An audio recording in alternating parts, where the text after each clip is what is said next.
percussion has been around for a long time, obviously, but like the modern, the drum set hasn't been around for, that long, 100 years maybe,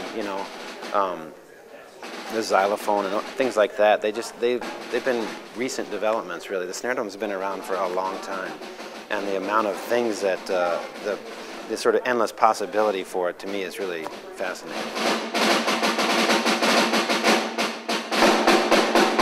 Just a way to encourage young players.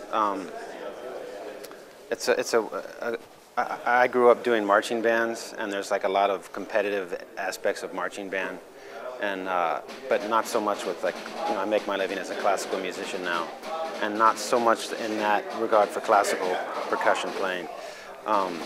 There's other competitions for aspects of classical instruments, but not for snare drum. And snare drum is the instrument that you start on as a kid. You get a little practice pad and your sticks, and it's sort of like a real primal, fundamental instrument as a percussionist.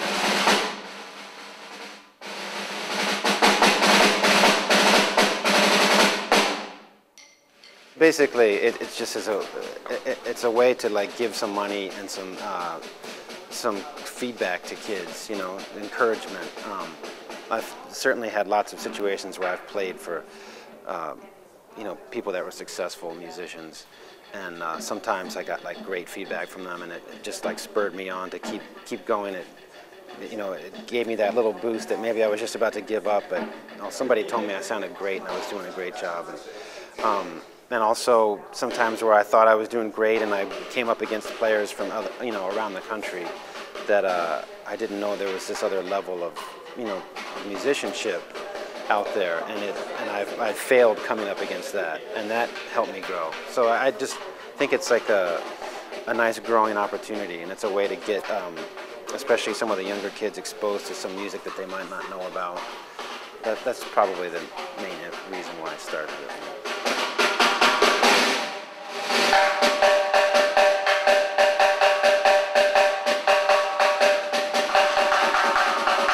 Especially, I really like working with the younger level, because that when you start seeing those kids that are 16 and 17 playing stuff that I didn't play till I was 20, that little time frame of difference, that window there is a really great growth opportunity for them when they get started that early. And I think just sort of having something like this to focus on playing the snare drum as a solo instrument, and just focusing your attention on all the repertoire that's out there for the snare drum, it just helps. It helps your own concept of playing develop. It helps the repertoire for the instrument develop. So just narrowing our focus on that, I think, is a really great thing for the instrument.